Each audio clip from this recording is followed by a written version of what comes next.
Авиакатастрофа под Москвой. Генералы признали потери. Российское ПВО сбило новейший истребитель. Полный провал на фронте. Кремль теряет еще одну страну. Трамп собирает группировку для военной операции. Путин экстренно созвал Совет Безопасности. Такого заявления не ожидал никто. Самых маленьких россиян выслали из страны. Эвакуация детей в Северную Корею. Заявление о вторжении Украины в Беларусь. Срочный сбор в Минске. Лукашенко сдался. Об этих и других событиях к утру пятницы 24 июля. Пятница. Подводим итоги рабочей недели и разбираем все самое горячее к этому часу. В эфире «Нехта» для вас работает Олесь Корниенко.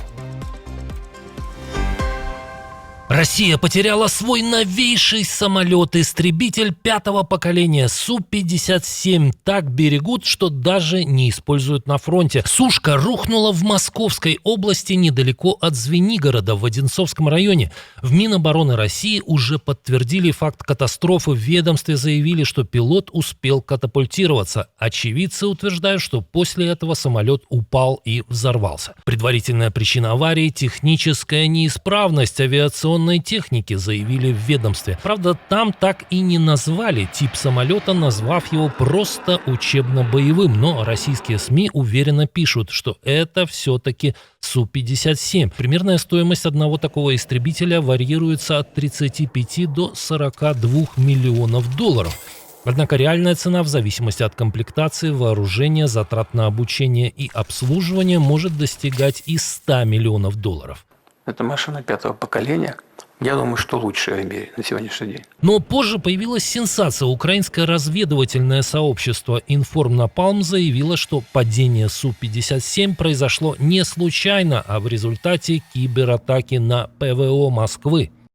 Россия создавала Барс Москва, чтобы защищать столичный регион от украинских дальнобойных дронов. В итоге один из его расчетов помог убрать с неба российский Су-57. Российское ПВО сработало, но на этот раз в интересах Украины.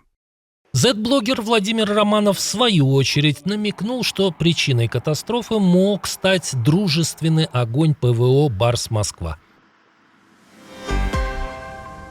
Очередной удар по российским НПЗ, но этот исходит не от ВСУ. Евросоюз согласовал 21-й пакет санкций против России. Об этом уже официально сообщила глава Еврокомиссии Урсула фон дер Ляйен. По ее словам, новые ограничения затронут нефтеперерабатывающее производство, еще 32 российских банка и криптовалютные компании.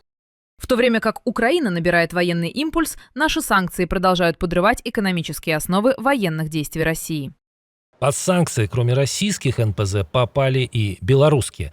Кроме того, Евросоюз впервые введет санкции против судов, связанных с российским теневым флотом, а также сделает шаг к формальному запрету на въезд в ЕС для российских военных. По словам фон дер Ляйен, цена на российскую нефть будет зафиксирована на год, чтобы Москва не смогла воспользоваться колебаниями мирового рынка. По данным СМИ, для согласования нового пакета странам ЕС пришлось пойти на ряд уступок. В частности, Греция добилась исключения, позволяющего при определенных условиях продолжить реэкспорт российского сжиженного газа в третьи страны. Различные послабления, как сообщается, также запрашивали Франция, Италия, Германия, Австрия и Португалия.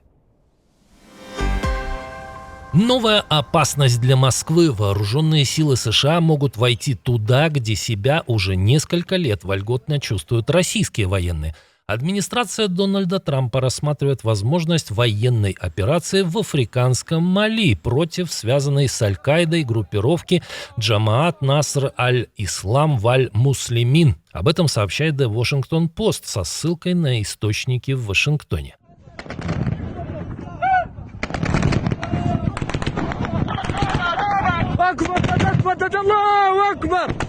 Это те партизаны, которые вместе с туарегами уже несколько месяцев гоняют по пустыне не только силы малийской военной хунты, но и их союзников из так называемого африканского корпуса российского Минобороны. Станут ли США, нанося удары по джихадистам, соратниками для Москвы?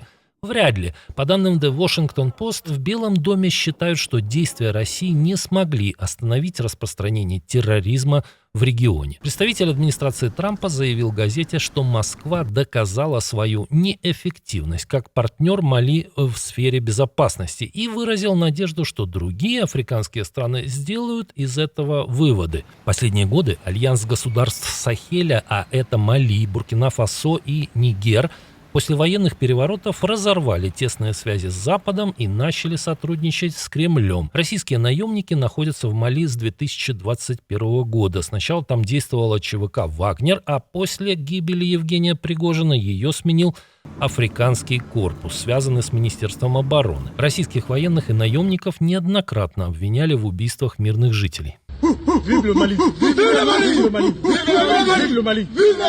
Но с апреля непрошенных гостей раз за разом заставляют отступать местные повстанцы, а серьезный интерес Вашингтона может положить конец российскому присутствию не только в стране, но и в регионе.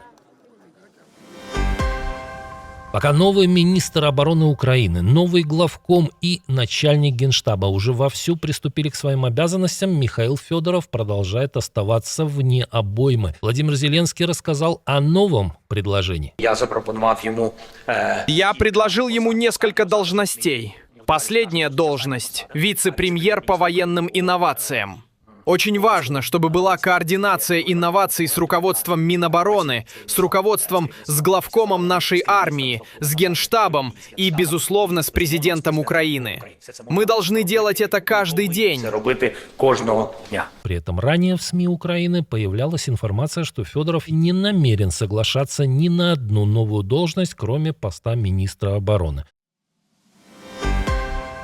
Очередной провал российской военной разведки. Еще один агент раскрыт и вынужден был бежать на родину. Как сообщает The New York Times, Максим Фильченков работал в Японии под прикрытием руководителя токийского представительства Аэрофлота, но вскоре после разоблачения уехал. По информации издания, он предположительно является сотрудником Главного управления российского Генштаба, более известного под старым названием ГРУ. По данным источников, Фильченков координировал поиск и закупку высокотехнологичного оборудования и станков для российской оборонной промышленности. Как утверждается, приобретенные в стране восходящего солнца компоненты сначала отправляли в третьи страны, а затем переправляли в Россию. Раскрыть шпиона, возможно, помогла Украина. Киев ранее передавал Токио данные о том, что японские комплектующие используются в российских ракетах и беспилотниках. И, похоже, после этого Токио начал присматриваться, где же слабые места. А вскоре и Фильченкову пришлось собрать чемодан. И что же теперь ждет провалившегося шпиона ГРУ? Отправят на СВО?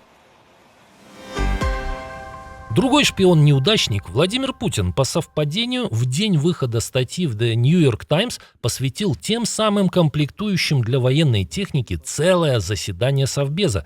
Ни слова про воровство на Востоке или на Западе. Все говорит отечественно.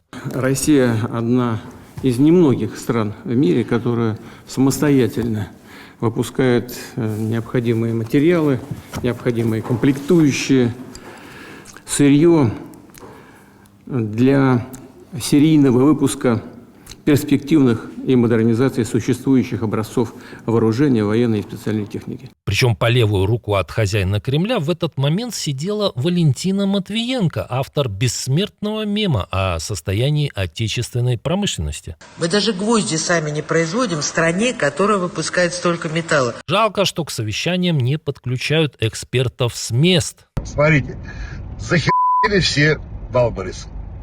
Там цель у них поставлена, все самые большие склады. Далее, это загибаются перевозчики. Прежде всего, это загибается бизнес. Z-блогер Евгений Гольман уже поставил диагноз не только российскому ВПК, но и всей экономике страны. Ребята, мы близимся к полному пи***цу. Тем временем режим Лукашенко демонстрирует мускулы. Силовики диктатора ненароком раскрыли страшную военную тайну и показали, кто будет помогать милиции отражать агрессию западной военщины. В Минске прошел сбор руководителей отрядов так называемого народного ополчения. Теоретические и практические занятия для кандидатов в командиры прошли на территории расположения отряда столичного ОМОНа. И только посмотрите, какие командос есть у Лукашенко. Никакое НАТО или ВСУ не пройдет. Шах и мат вам, Рютте и Мадяр. Правда, накануне сам министр обороны Беларуси заявил, что Альянс и не собирается нападать. Какой-то угрозы, напряжения мы подготовки к внезапному какому-то нападению мы не видим. Виктор Хренин добавил, что и Украина ни с 4, ни даже с 1 позиции нападения на Беларусь не готовит. Более 400 российских школьников отправились на каникулы в Северную Корею. Об этом бодро рапортует Министерство международных и внешнеэкономических связей Приморского края. Детей привезли в лагерь Сондовон, где их ждут спортивные соревнования, экскурсии по Пхеньяну и морскому курорту Вонсан, а также обязательное знакомство с местной версией истории. В программу также включили посещение мемориала северокорейским военным, погибшим в войне против Украины. По словам российских властей, такая поездка должна расширить кругозор школьников и познакомить их с культурой, традициями и ценностями КНДР. А заодно можно и сравнить, насколько реалии России еще отличаются от северокорейских. Если несколько лет назад идея таких поездок вызывала шутки даже у россиян, то теперь отдых в лагерях товарища Кима как минимум безопаснее, чем отдых на юге России, и тем более в оккупированном Крыму, где лагеря этим летом пришлось вообще закрыть. Сбивают ракетами БПЛА.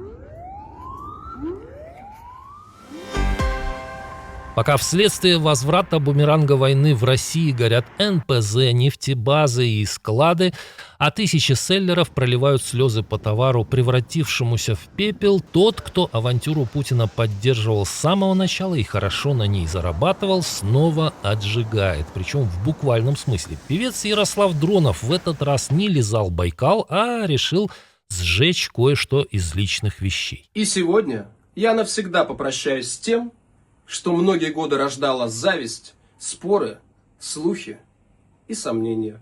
Настало время перемен. Шаман отправил в топку кожаные штаны, которые сопутствовали ему как минимум с февраля 2022 года. Судя по видео, теперь Z-певец заменит их исконно русскими джинсами. Какие у вас версии, что случилось со штанами Дронова?